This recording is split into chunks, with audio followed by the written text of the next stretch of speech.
Oh my goodness, I missed all of you. What is up, peeps? Welcome back to more CS news. I do apologize for being gone the last 5 days. I was running a marathon in LA. It went amazing. It was awesome, but the whole time I was there, I really missed covering CS, so I have missed quite a few matchups. We will be catching back up on that throughout this next week or so. So hope you guys all enjoy the breakdown of CS news. If I missed anything, make sure to leave a comment down below. What I did not miss, though, was Automatic. Of course, recently now off a team, maybe looking for some new future lineups for Counter-Strike, but he talked about NACS and why it sucks. It was a great piece with a lot of opinions out there as to the reasons why North American Counter-Strike has truly fallen off. And I thought it was a very, very interesting and very well done video. I will link down below for all of you guys, and of course list some of the reasons why NACS is struggling. And that is paychecks.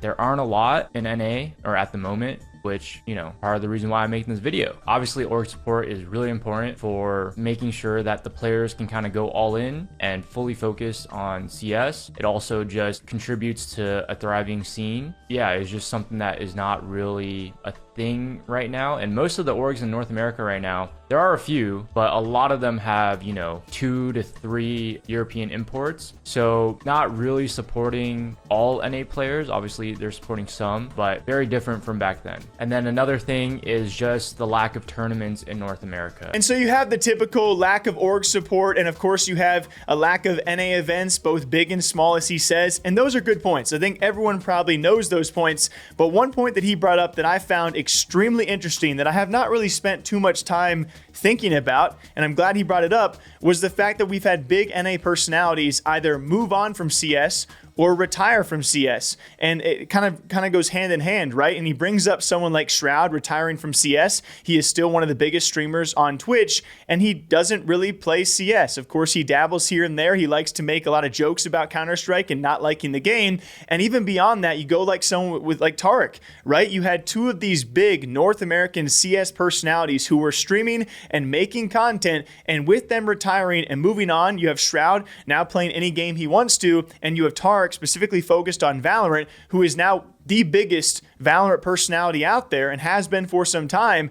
That just takes directly away from CS. And so once they left, he's like, NACS started dying.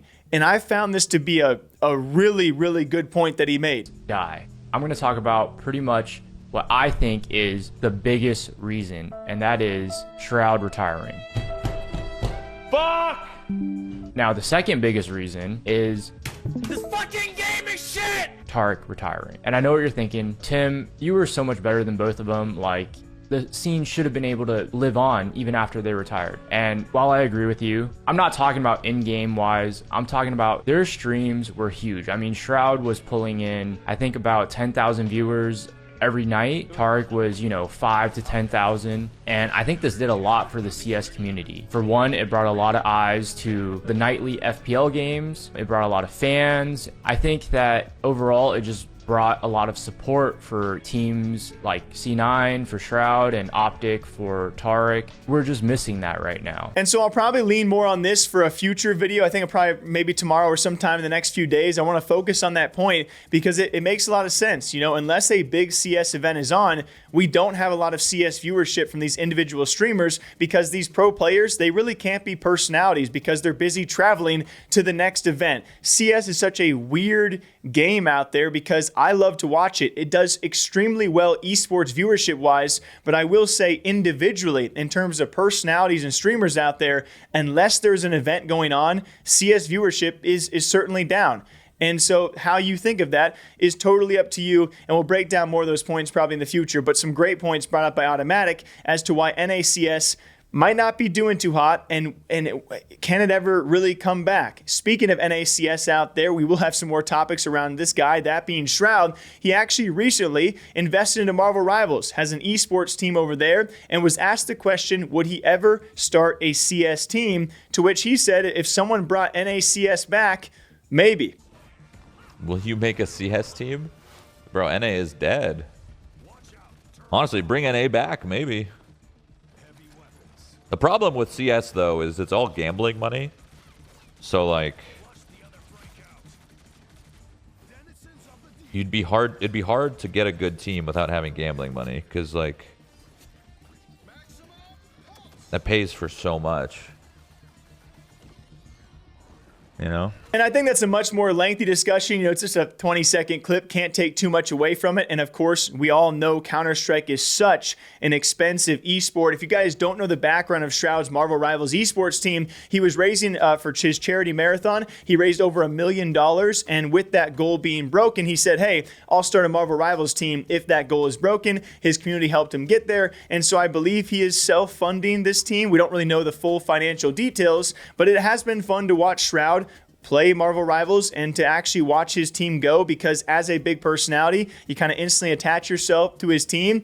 His team name is Shroud X. That team needs a name change desperately, but I would love nothing more than to see a Shroud CS team. I don't think it's going to happen because we have seen so few personalities and even organizations really want to get into the NA Counter-Strike as of late, and so I don't think it'll happen, but we can keep our hopes high, right? And speaking of hopes being high, FaZe's hopes at Blast Lisbon may be a bit lower than they were after yesterday's performance, as that goes to map 3, and we saw FaZe Clan get 13-0'd, or I should say swept, not scoring a single round for the first time since 2019 against Virtus Pro. And everyone talked about it. Pro picked up the 2v4s, the Flit 1v3. Oh, and no, Flawless is going to have backs turned to him. 3 sitting ducks. He taps down long. And if not for a 2v4, FaZe Clan with egg on their face, his bomb is dropped on long. Not since IEM Beijing 2019 has FaZe Clan as an organization lost a map of Counter-Strike without a single round. Not since Astralis of 2019. So that one was interesting to watch. At least Elige was on top, right? It is so interesting, as when I was gone, I actually did not get the chance to watch too many Pro League matchups. You have Vitality take that, and now FaZe doing this, and it seems like when it comes to judging the off-season roster moves, right now Vitality is up there in terms of making the best moves, of course, acquiring Rops. As we continue on, though, throughout this tournament, it's the Huns, who did not beat Team Spirit by any means or do that well, but it was their player 9 who hit possibly the best 1v4 Deagle against the best team in the world, you would say. One of the most insane Deagle clips we have seen in years. Throw a chance, Donk comes in, just gonna get a couple of extra, padding up those stats further, 23 and counting before the 9D connects! Oh, it connects thrice! What? How's he done that? Masterful from the 9D.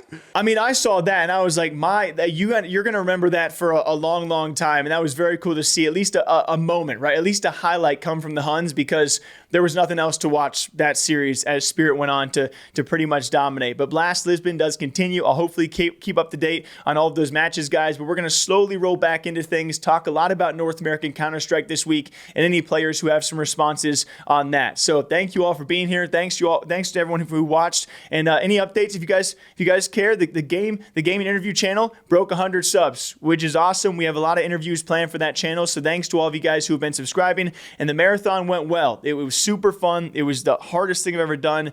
For any running nerds out there, me and my sister, we ran 3:25:14. So it was part of our goal. It was super fun, super testing, but coffee helped me through it. Till next time, take care, guys, and I'll see you back here bright and early tomorrow morning. Bye-bye.